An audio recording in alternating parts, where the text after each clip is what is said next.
Picture this. You travel to Ireland to scatter your parents' ashes at a beautiful hotel full of golden memories. But when you get there, you find out the honeymoon suite has been locked up for years because it's haunted by a witch.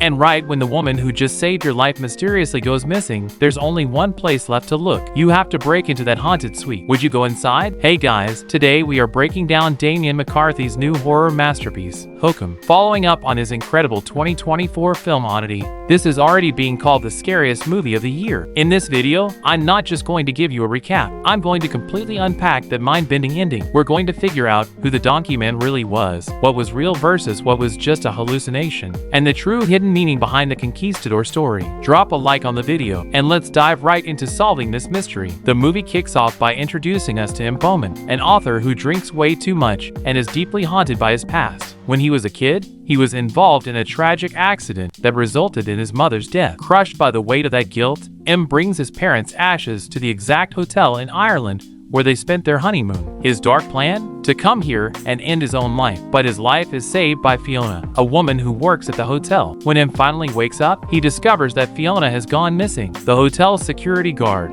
Mal, claims she just packed up and left, but M isn't buying it. Then, a local guy named Jerry, who has a habit of taking magic mushrooms, tells M that he actually saw Fiona's ghost pointing directly at the locked honeymoon suite. Searching for Fiona, M manages to break into the locked suite. Inside, he finds a dumbwaiter that leads straight down into the basement. And guys, when that small lift comes up, Fiona's dead body is inside. Here is the dark truth. Mal and Fiona were having an affair. Fiona got pregnant, and to save his marriage, Mal drugged her, shoved her into the dumbwaiter, and sent her down to die. After respectfully pulling Fiona's body out, M climbs into the lift himself and heads down into the basement. Down there, he comes face to face with the very real, absolutely terrifying witch. She is seconds away from catching him when M manages to draw a protection circle on the ground using chalk. In the chaotic climax, the hotel catches fire, Mal is dragged straight down into the underworld by the witch and her monsters, and M somehow manages to escape with his life. But here is where the ultimate twist drops. While recovering in the hospital, the hotel bellboy, Albie, visits M and confesses a dark secret. He admits that he spiked M's liquor flask with Jerry's magic mushrooms as revenge because M was acting like a jerk to him earlier. So now we have the biggest question of the movie. Was the witch, the haunted suite, and the Donkey Man all just one massive hallucination? The director actually hid the answer in a brilliant visual detail. Remember what Jerry said earlier in the film. Goats climb on top of cars so they can look at their own reflections after eating the mushrooms. That right there is the rule for the entire movie. M wears glasses. If you pay close attention, when the creepy Donkey Man appears on TV, all you see reflected in M's glasses is TV static. That means the Donkey Man and the TV show were entirely a figment of his imagination. That specific show was playing on the day of his mother's fatal accident, so his guilt was just manifesting it. However, when he looks at the witch in the basement, you can see her clear, perfect reflection in M's glasses. That means the witch, Mal murdering Fiona, and that horrifying basement, all of it was 100% real. Now, let's talk about the deep, philosophical ending. Throughout the film, M is writing a book featuring a conquistador and a young boy lost in the desert. A treasure map is stuck inside a glass bottle, and the conquistador is about to smash the bottle over the boy's head to get it. This story is actually a direct metaphor for M's own life. The conquistador represents M's father, and the boy is M himself. The bottle represents alcoholism. After M's mother died, his father turned into a literal monster and drank himself to death, eventually passing that exact same disease down to him. Originally, M's draft had a super bleak ending where everyone basically dies, purely because M was so consumed by his own guilt. But after fighting for Fiona's justice and surviving his own brush with death, M is a changed man. At the end of the film, he types out a brand new epilogue. This time, the conquistador hands the bottle to the boy and offers his own head instead. But the boy throws the bottle away, and the two of them hug and cry together. This beautifully illustrates that M has finally forgiven himself. He has broken the cycle of his past trauma and his alcoholism. That ram's skull lying in the sand? That's a universal symbol of hope. M is no longer haunted. At its core, Hokum is a story about how men carry the heavy burden of guilt and past mistakes. M, Jerry,